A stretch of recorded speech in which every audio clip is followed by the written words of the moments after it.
Hey everyone, so this is Isaac Brooks back with another video, and today I will be going over multiple different topics, including the likes of whether or not I think CM Punk is pretty much AEW's answer to Hulk Hogan in terms of backstage drama, Charles Martinet's retirement as Mario and other Nintendo characters, along with more information about how I got my pet guinea pigs, and some other topics that I might think of. So with that being said, let's get into the one that's been making most of the rounds on social media, and that's the backstage drama on CM Punk. Now, I don't usually talk about AEW that often because mostly I don't have any of the channels that AEW air on, but I do watch a lot of the highlights on Facebook, Instagram, and YouTube, and read some of the rumors and stuff, along with watching What Culture, recapping the latest news, rumors, and speculation. And a lot recently, there's been talk around the backstage drama regarding CM Punk, the Elite, and most recently the former Jungle Boy Jack Perry, and some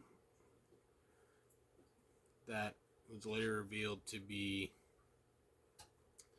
them just kind of messing around with each other with Miro, the former Rusev in WWE. So a lot of this has drawn comparison to how Hulk Hogan was in the dying days of WCW. Just kind of like, oh, I'm gonna do what I want. The going over against that guy doesn't work for me, brother.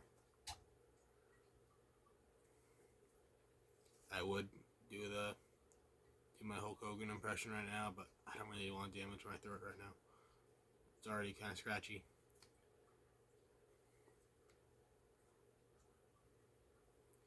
But yeah, Hulk Hogan, despite all the good he did for the world of professional wrestling, he was like one of the final nails in the coffin of WCW, since Eric Bischoff was kind of a lazy bones and just kind of like, you know what, you guys do what you want, I'll just sit here and collect the paycheck. I'm sure he had his say in what happened and what didn't, but not as frequent as he should have, I think. And how does this all tie into CM Punk and AEW? Well, Punk has been kind of pulling strings behind the scenes. Well, no kind of about it. He has been getting his own kind of a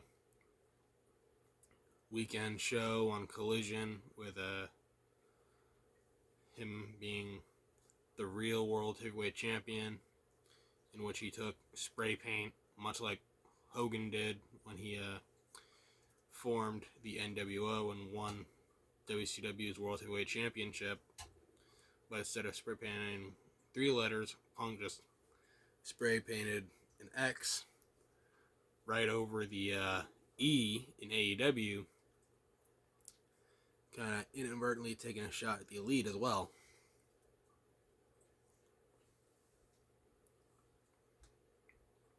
So Do I think CM Punk is basically this generation's, in terms of backstage politic in Hulk Hogan?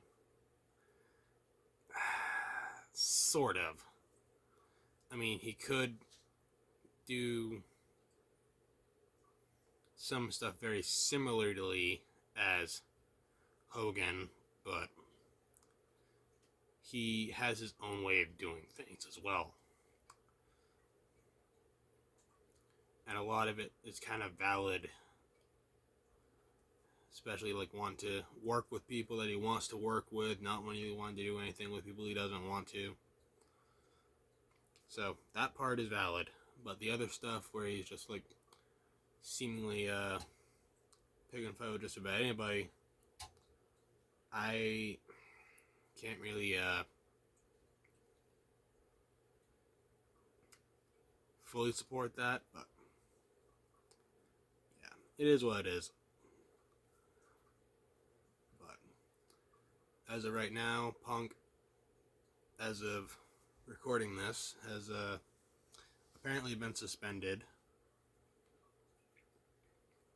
And the last conversation he had with Tony Khan didn't really go over that well. There's some choice words in there, and the whole thing with Jack Perry, he had like an altercation with him after their more recent AEW show, which was held in Wembley Stadium in the UK, and Jack had like real glass on his hand after he punched somebody, before punched somebody, either way. And he was like, yeah, I real glass, get over it. And apparently that caused an issue with him and CM Punk.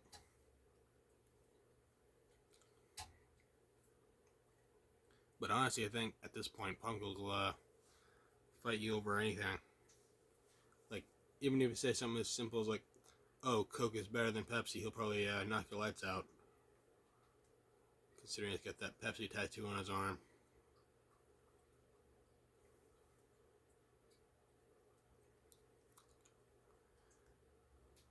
But to move away from that, let's talk about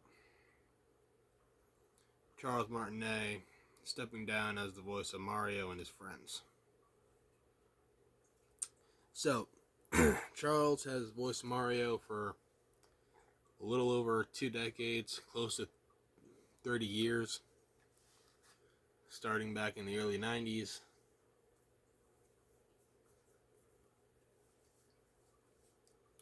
And has been the definitive voice of Mario for years.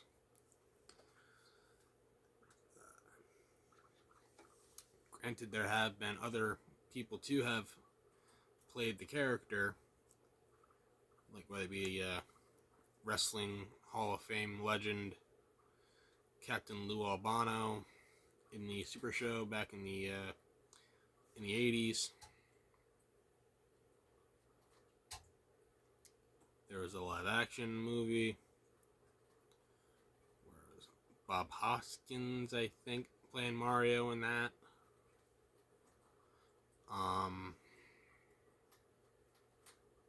And then, of course, more recently, Chris Pratt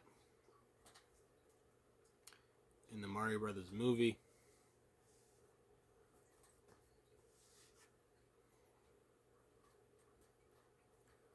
So, yeah, all the well wishes to Charles as he takes the next step in his career as a Mario ambassador for Nintendo. And yeah, he'll still make like appearances at conventions and stuff like that, but he's going to be no longer voicing the character. And a sample of what the new voice sounds like could already be heard in the mini promotional material for the new Super Mario Bros. Wonder game, which looks pretty good for what I've seen so far.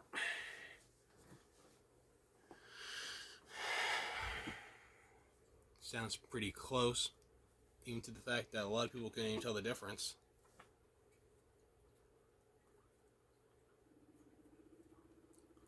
So yeah, best of luck to you, Mr. Martinet, even though I'm sure you're probably not going to watch this video. But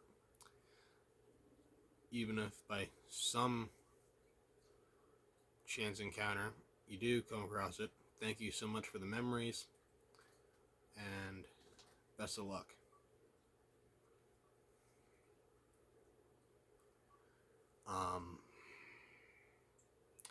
Now we'll get to the story about the guinea pigs.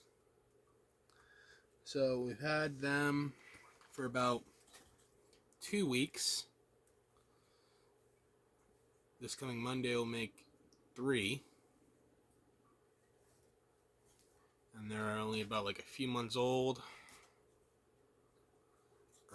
We got them at the Crystal Clear Pet Shop in Ellsworth. And so far they've been great. They've been eating everything they should be. They've been doing their business where they should. They've been drinking plenty of water. Even so much, in fact, that Luigi, the black and white one, tried stopping me from refilling the water bottle earlier. But I was like, bud, you need more of it. Freshen. But he's like trying to get a hold of it, so I just like, alright. Let him drink out of it before I refilled it. And we have been socializing them. Had them outside a few days ago. And for those that have seen that video, thank you so much for that.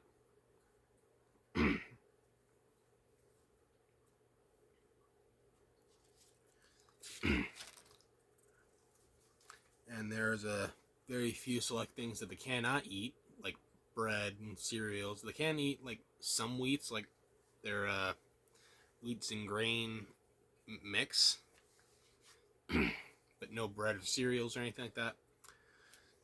And they can eat some fruits and vegetables like blueberries and apples, carrots. Some stuff they can't because it'd be hard for them to digest.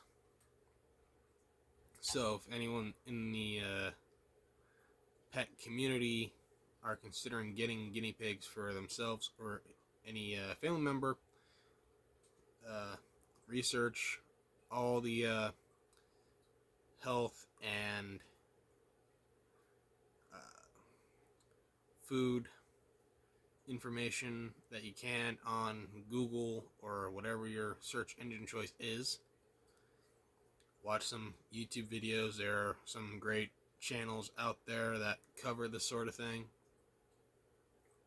like Squeak Dreams, I think it's called. Squeak Dreams.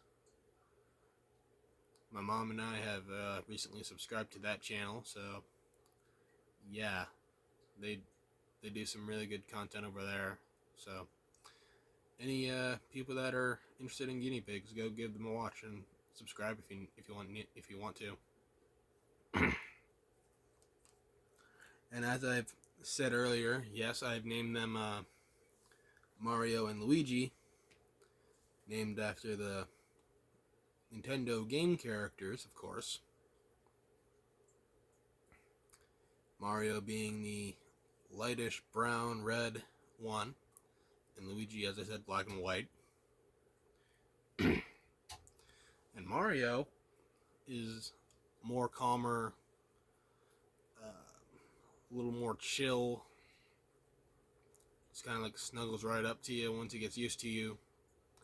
And for me, he pretty much chose me.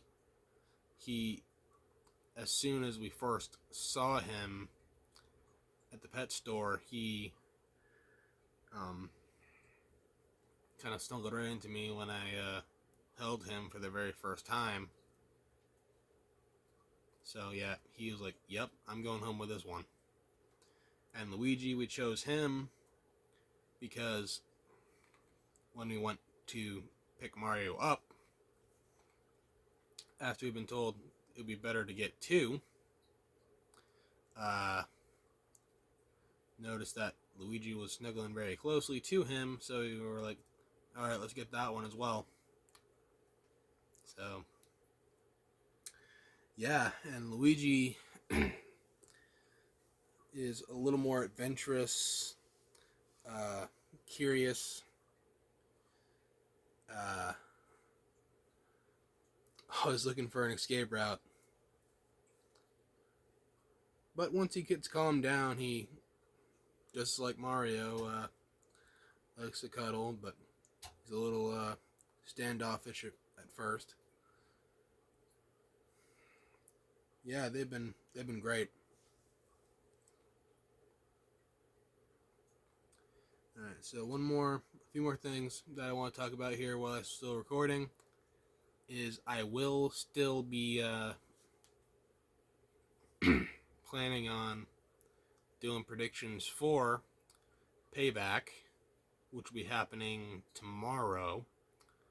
So I'm either going to record my predictions for that later on today, or find time before Payback starts tomorrow and record my predictions then. I don't know. I'll figure all that out at some point.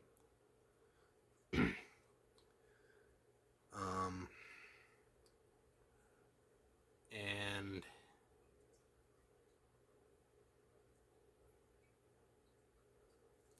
I will be planning on doing more content with Sassy the Rabbit, Mario and Luigi the Guinea Pig Brothers, and at some point I'll do some type of collab with friend of the family Alex Gaspar, whether it be like some kind of audio thing, like a split screen video. We're not really sure, but we've been discussing that off and on. So that'll be something to be coming out at some point. And as far as other collabs go, I'm not really sure. I might do something with my cousin-in-law, Jacob Knowles, who has gotten to a little over 1 million subscribers on YouTube, I think, somewhere along there. Or as some people, as he referred to himself, as the Lobster Guy. So yeah, Jacob married to my cousin Ashley, so I refer to him as my cousin-in-law. I don't really know if that's an actual term, but I'm using it. So yeah,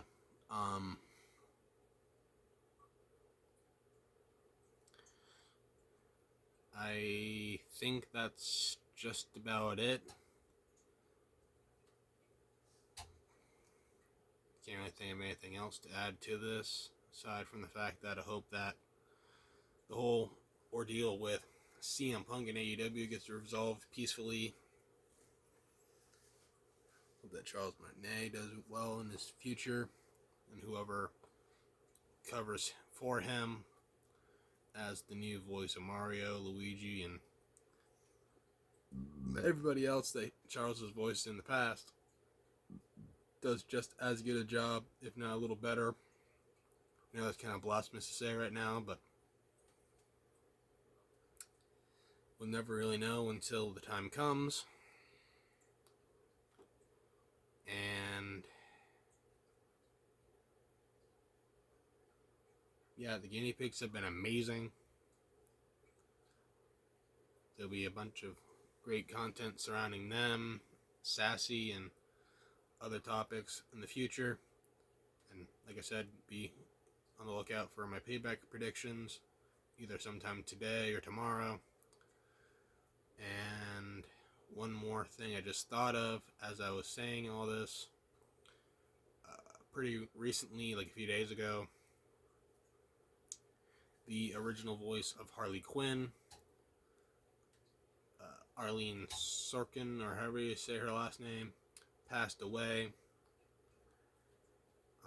She voiced Harley in the original Batman the Animated Series, which of course starred Kevin Conroy as Batman, Mark Hamill as the Joker, and Kevin passed away last year, so they'll have their reunion along with the original voice actor for Alfred and some of the other cast members that have come and gone, like the great late Adam West, who of course played Batman in the 60s and voiced Grey Ghost, Batman's inspiration in that show. Honestly, one of my favorite episodes of that show. Along with The Christmas of the Joker and Mad Love, which was the origin story for Harley Quinn. And even though a lot of people say that they want a relationship like the Joker and Harley, they don't. They just think they do because of all the misinformation that was put in the 2016 Suicide Squad film. Because Joker doesn't really care about Harley that much. The Joker just kind of uses her, abuses her. Does whatever he wants. But Harley, like a lovesick puppy, just couldn't get enough of him until she finally snapped and joined forces with Ivy. But yeah, R.I.P. to the original Harley. There have been many, much like Charles, to replace her. Much like more recently Tara Strong, who has voiced Harley since, I want to say, Arkham City. Maybe even before that, I don't know. And yeah, I think that's all I have to say now. I'll see you all in the next video. Like I said, that'll most likely be the predictions for WWE Payback. And I'll see you next time. Ta-ta. Don't forget to like and subscribe. Yeah, that was a attempt at the Mark Hamill Joker. Probably didn't sound very good, but either way, yeah, bye.